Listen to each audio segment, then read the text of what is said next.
กราบสวัสดี FC สู่ผู้สุคนครับมื้อนี้หลอดมีรายการบังไฟบ้านทรงนะครับตำบลทุ่งมนนะครับอำเภอคำเขื่อนแก้ว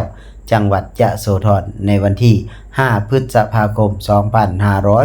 2568นะครับรายการบั้งไฟมีดังต่อไปนี้นะครับบั้งที่1แอดเทวดาบั้งไฟล้านเลยทีเดียวโอ้โหเฮาสิได้เสียงไฟล้านแอดเทวดานะครับมื้ออื่นนะครับ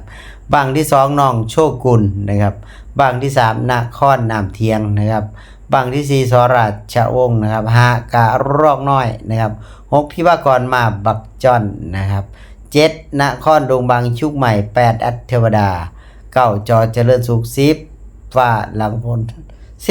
11 ขออภัยนะครับ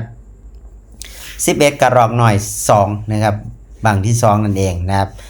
12เทพสมพร13มอทอนะครับ14นครคำน้อย15ซุ้มไก่ชน4พลังหนุ่มเอ้ยนะครับบางที่16เพชรเพนนภานะครับ17ไผ่สีทองอ่องรองเด้อน้องนะครับ18นะครับโชคนิรัตน์นะครับ19สราชวงศ์บางที่2 20น้องปลายฟ้านะครับผมปลายฟ้าก็มาบางที่10บางที่20มิ่งไฟ20บางนะครับตุลาการโดยพ่อแดเมืองมหาชุดใหญ่มากๆเลยทีเดียวนะครับผมอย่าลืมไปให้กำลังแรงใจกันนะครับมื้ออื่นบุญหลายบาทงานหลายหม่องนะครับส่วนรายการไฟลุงหลอดกัทยอยลงให้แล้วนะครับรวมถึงบ้านทรงนี่นะครับมื้ออื่นลุงหลอดสิไปไทยบังไฟแอดเทวดา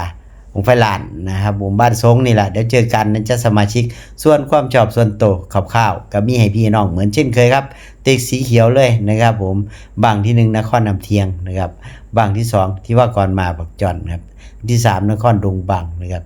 4นครคำน้อย5ไผ่สีทองอ่องลองเดอร์น้องนะครับ อย่าลืมไปให้กำลังแรงใจกับทีมงานพ่อแดชุดใหญ่นะครับผมส่วนลุงหลอดก็ไปบัดนี้แล้วเจอกันนะครับความชอบส่วนตัวลุงหลอดก็มีให้พี่น้องเหมือนเช่นเคยนะครับบอกไว้ก่อนนะครับเป็นความชอบส่วนตัวหรือบริเกี่ยวขายไฟใดๆทั้งสิ้นบริจาคกันเป็นการส่วนตัวนะครับนครนำเทียงที่ว่าก่อนมาบักจอดดงบางชุกใหม่เทพสมพรนครคำหน่อยแล้วก็ไผ่สีทองนะครับผมคันว่าลุงหลอดไห้บ่แม่นมือลองไปกำเบิง6บางนี่นะครับที่เกิดยังขึ้นนะครับ บ่หมานกับสุดเท่านั้นล่ะมี2อย่างนะครับผมลุงหลอดก็บ่ฮู้คือกันนะครับแค่วิเคราะห์ตามบังไฟที่ลุงหลอดเคยเชียร์ละหมานแค่นั้นเองนะครับผมกับฟอร์มการเล่นหรือฟอร์มการจุดดีนะครับเราลุ้นเราเชียร์กันไปนะครับส่วนบังไฟแอบแซบของลุงหลอดก็มีอยู่นะครับผมอาจจะเป็นทีมงานฝ่าหลังฝนนะครับเพราะว่าบังไฟบ่ค่อยผ่านนะครับผ่านดูหลายนะครับราคามันต่ำนะครับพอราคามันต่ำสวนเลยนะครับ คิดว่าช่างเอานะครับมืออื่นนะครับต้องแก้ได้แท้นะครับผมหากข้อมูลผิดพลาดประการใดลุงหลอด FC ต้องกราบขออภัยไว้เป็นอย่างสูงขอบคุณที่ติดตามรับชมลุงหลอด FC สวัสดีครับ